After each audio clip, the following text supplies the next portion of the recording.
السلام علیکم داملای عزیز. آیا جوابنامه در قبر لازم است یا نه؟ انا اینم از همان سوالهای کرخت و دیگر مسئله های هستند که امروز الحمدلله که امروز فکر میکنم جوابنامه از بین نابود شده است.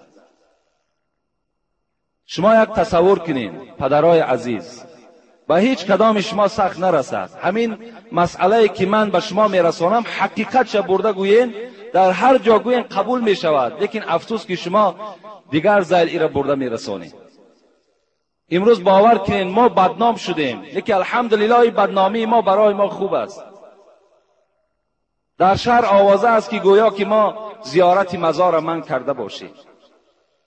حالا که من زیارت مزار من نکردم، من فقط شما را توصیه دادم که شما درست زیارت کنید، از روی دستورات اسلامی زیارت کنید. ما در شأن حضرت امیرجان سخنی نگفتیم، ما خاک پای حضرت امیرجان نمیشیم. حضرت امیرجان نفری بودند که خدمت‌های شایسته در اسلام کردگی هستند. اینقدر کتاب وی تصنیف کرد، اینقدر اشعار بسیار دارد، چگونه ما زبان ما کشاده می شود در حق ایشان یگان سخنی بدی میگوییم. این زبان می سوزد. با دوستان خدا ما هیچ وقت جنگ نداریم، جنجال نداریم، مقابلیت نشان نمیدهیم. شاعر میگوید دوستان خدا خدا نباشند، لکن زی خدا جدا نباشند. اونا از خدا جدا نیستند. ما قدرت پیدا نکردیم که امروز عزیزای خدا را سنگ زنیم، بلکه من بر شما گفتم که آن سنگهایی که در اطراف مزار است شما بوسه نکنید، این عمل حرام است. اگر از حساب این فتوام در روی دنیا که سیاه شوم، من در همین فتوای خودم ایستادگی هستم. من از این فتوا نمیگردم که بوسه کردن سنگ مزار، بوسه کردن قبر حرام است. آدم مشرک میشد، شرکی به خداست. حتی همون حضرت امیرجان هم از شما راضی نمی شود اگر شما سنگهای او را بوسه کنید، اگر آن غیشتهایی که اونها را بوسه کنید. شما روید آیت خوانید، در حقش دعا کنید و این منتظر احتیاج به دعای ما و شما دارد. لیکن از او درخواست نکنید که ای حضرت امیرجان به من فرزند نصیب کن، ای حضرت امیرجان برای من کشایش کار نصیب کن. اینها حرام هستند در اسلام، اینها را جایز نیست. ما و شما سوره فاتحه میخونیم، ایاک نعبد و ایاک نستعین، میگیم الحمدلله رب العالمین الرحمن الرحیم مالک یوم الدین ایاک نعبد و ایاک نستعین. ای پروردگارا به جز تو من در هیچ کس بنده نیستم. ایاک نعبد، فقط در تو را تعظیم میکنم، و ایاک نستعین، فقط از تو مدد طلب میکنم، از کسی دیگر مدد طلب نمیکنم. حتی از حبیب خدا فرزند طلب نمیکنم، فقط از تو طلب میکنم. این است دستورات اسلامی. شما فتوا را خوب گوش اندازین، کجای این غلط است. من گفتم آن سنگی که در پهلوی حضرت امیرجان است که بعضی از برادران ما دعوا دارند که وای گهواره او باشد، وای از آسمان آمده است. این من افسانه میگم، این دروغ است. وای گهواره ندارد.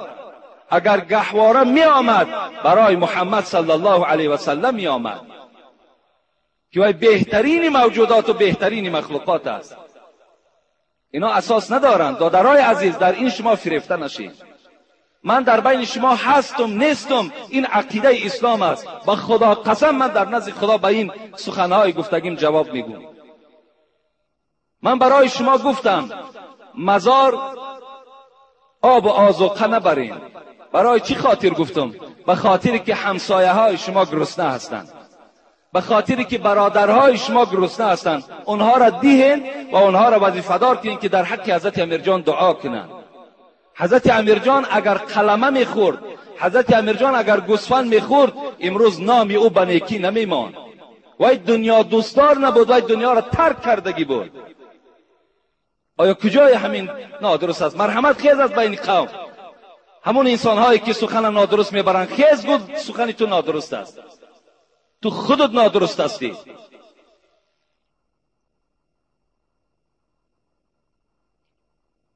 جوابنامه در قبر در این بابت در صلات مسعودی میارد که در قبرها شما جوابنامه نویسین. لیکن برادرای عزیز، هر یک مسئله باید اساس دلیل داشته باشد. امروز زمانی نیست که به ضرب کلتک و به ضرب سیاست سخن تا گذرانی، بلکه امروز زمانی آمده است که دلیل در کار است، حجت در کار است. از این خاطر ما و شما در همون کاغذک می نویسیم هنگام شب قبر چو هنگام بهار، دلتنگ مباشه در این کلبه تار. ما مهمان صاحب خانه کریم، هرگز نبود کریم مهمان آزار. در همون جوابنامه همین هم می نویسیم. این چی فایده می بخشد بر همون میت شما؟ چی فایده می بخشد؟ یک انسان جنایت میکنه در همین جمهوری ما و شما، در همین شهری ما و شما جنایت کرد. آیا همون جنایتکار را عذاب میدهند یا که آدم بیگناه را؟ جنایتکار را عذاب میدهند. اگر این انسانی که در دنیا جنایت کرده است، در دنیا حقوق انسانها را پایمال کرده است، بد اخلاقی کرده است، بی خدایی کرده است، حکم خدا را پایمال کرده است، اگر من 100 جوابنامه در بالای سرش کشال کنم، خداوند وی عذاب میدهد، خداوند وی جزا میدهد.